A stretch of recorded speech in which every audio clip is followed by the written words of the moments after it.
ते गर्म होना भी चाहिए।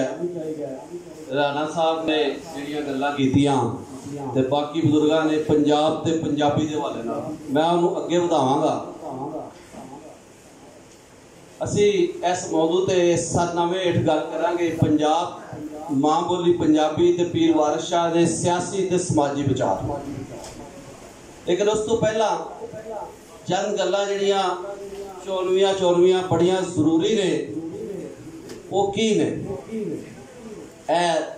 हाल दे पिछले पासे नारा लग रहा है कि पंजाब की वंड ना मंजूर। कोई इंतजामी गल कर रहा है, कोई लसानी गल कर रहा है। मैं तुहानू तारीख के मुताले तो बाद एक गल तुहाडी खिदमत में पेश करना चाहना। तालिब इलम बैठे ने डिग्री कॉलेज डस्का दे, नौजवान और भी बैठे ने। हाजी मोहम्मद यासीन सैंसा गुराया तो आलम दीन ने, मुहतरम जामिया सईदा आयशा सदीका दे नाज़म ने। हर तबके का काम है, आलम होवे, वकील होवे, ज़हीद अब्बास भट्टी साहब ने, साजिद डार साहब ने, मोहम्मद आजम डुड्डी साहब अवाम के नुमाइंदा ने, लोकाई के नुमाइंदे होन या तालिब इलम होन, हर तबके का काम है को पंजाब ते पंजाबी की आवाज़ नूं महसूस करे। कुछ इंतजामी गल्लां कर रहे हैं, कुछ लिसानी। याद रखो ना इंतजामी ते ना लिसानी पंजाब की वंड ना मंजूर। मैं गल क्यों कर रहा, ये महज जज्बाती नारा नहीं। तुसी पंजाब का मुकदमा पढ़ो, मुहम्मद हनीफ रामे साहब की किताब है, उहदे विच जिहड़ी बहस हुई ही जो लसानी बहसां चल रही सन। हुण भी लाहौर के PTM के जलसे के अंदर एक लसानी लीडर ने जो तुहानू कहा सी कि पंजाब ने मजामत नहीं की थी। दरअसल ये एक तारीख है, ये एक तसब है। तसब बेहतर नहीं होना चाहिए, अगर उधर है तो असी खत्म करांगे इंशाअल्लाह। मगर असी उस फितरे नूं महसूस करांगे जिहड़ा कि अजे साडे लोकां बाज़िआं नूं नहीं पता। मैं अक्सर लोकां दे नाल गल कीती, तालिब इलमां दी तवज्जो चाहांगा, गल्लां करनी चाहिए, जरा इधर ध्यान करो कि वो जिसले आंदे ने कि जी लसानी नहीं तो इंतजामी कर लो। याद रखो इंतजामी का मतलब भी लसानी है। जो तुसी सूबा मुल्तान या सूबा बहावलपुर बनाओगे ना तो फिर बाद सराइकी सूबा होगा। वो वक्ती तौर पर उसका नाम जिहड़ा मर्जी रख लो, अंदर वो ही चीज मौजूद है।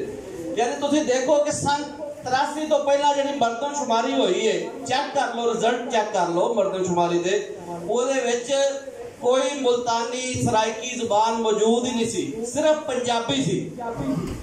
गौर वाली गल है, सारे साथी पढ़े लिखे हो, वो जरा 83 तक की मरदमशुमारी चेक कर लो। उस तो पहले जिन्नियां मरदमशुमारियां हुई ने, जेडे लहजे जेडे अज जुबाना बन गई ने, जिन्होंने मुल्तानी नूं सराइकी बना दिता गया, पोठवारी नूं भी जुबान का सिलसिला करना चाह रहे हैं। ये सब साजिशां ने कि पहला पंजाब की वंडी करो, उस तो बाद महाजन सूबा कराची की गल होएगी। फिर तुहानू पता है जनाहपुर की साजिश भी मौजूद थी जिहड़ी अल्ताफ साहब ने की थी। जनाहपुर कायद-ए-आज़म का नाम तो सारे मानते हैं, मगर जनाहपुर जिहड़ा उन्हें नाम रखा सी वो की सी, वो दरअसल वक्फ मुल्क का मनसूबा सी। ये वंडी जिहड़ी अज शुरू होएगी पंजाब तो दरअसल मुल्क तोड़न की साजिश है। इसलिए ना इंतजामी ते ना लसानी पंजाब की वंड ना मंगो।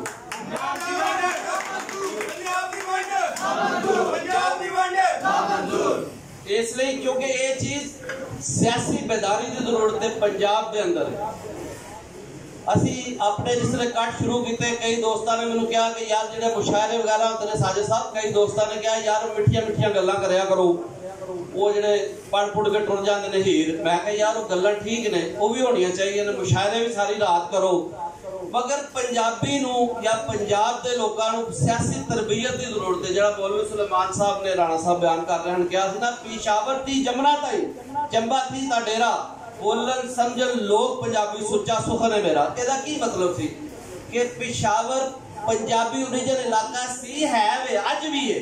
जाके चेक करो, हिंदको बोली जाती है 50% तो ज्यादा अज भी उत्थे हिंदको है। मगर इस तारीख का किसी को पता। तुहानू पता है दलीप कुमार अदाकार है, उन्होंने पिछले दिनों जो डेथ हुई है, वो एक इंटरव्यू दस रहा है कि मेरी जुबान पंजाबी, वो पेशावर का पैदाइश सी। यानी पिशावर तो लैके मौलवी सुलेमान साहब ने अपनी किताब मेराजनामा दे विच लिखिया सी, मेराज शरीफ का वाकया उन्हें बयान किया कि पिशावर थी जमना ते यानी गंगा जमना तक पंजाबी है। ये पंजाब का हदूद रबा है ते पंजाबी या पंजाब मीन्स पाकिस्तान। पंजाब का मुकदमा पढ़ो उन्हें लिखा है कि पंजाब पाकिस्तान की गल कौन करता है? अपना मुसद्दक साहब कौन पाकिस्तान की गल करता है? पूरे पाकिस्तान चो पंजाबी गल करता है, बाकी तो सारे आंदे सानू लोड़ ही नहीं है।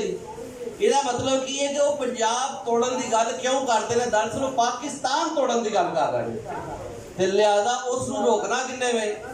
सब प्रोफैसर ने, वकला दे इरबाज भट्टी साहब ने, उलमा दे जनाब हाजी मोहम्मद यासीन साहब ने, खालिद साहब ने, साफिया हाजी साहब बैठे ने, कारोबारी शख्सियत ने। ते ए जी असी तरबियत के वाल चुके प्रोग्राम शुरू किए सन।